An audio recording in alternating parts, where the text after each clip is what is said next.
Kung gusto mo na buong magdamag siyang hindi makakatulog sa kakaisip sa'yo, ay gawin itong ritual na ibabahagi ko sa inyo ngayon.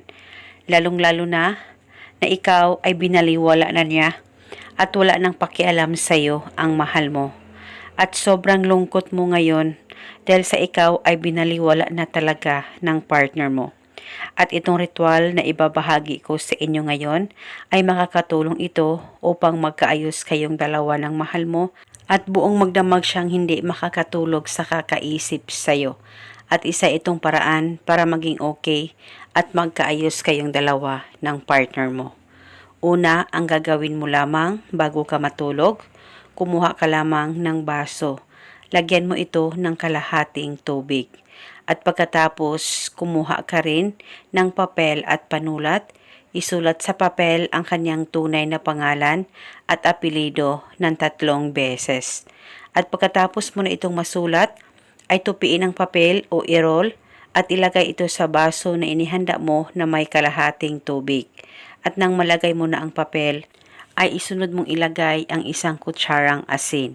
At nang malagay mo na lahat, ay hawakan saglit ang baso sa 2 kamay mo. Ipikit ang mga mata mo, pakaisipin mo siya ng mabuti, mag-focus at mag-concentrate ka at ibulong mo ang mga salitang ito. Pangalan at apelido, sa kapangyarihan nitong ritual, ikaw ay hindi makakatulog sa kakaisip sa akin buong magdamag. Ibulong mo lamang ito ng 3 beses. Pwede ka mag-iba o magdagdag ng hiling kung gusto mo, wala pong problema. At pagkatapos ay itong ritual, ilagay ito sa ilalim ng kama mo o di kaya sa ibabaw ng kabinet mo o kung saan safe na walang makakakita at makakaalam.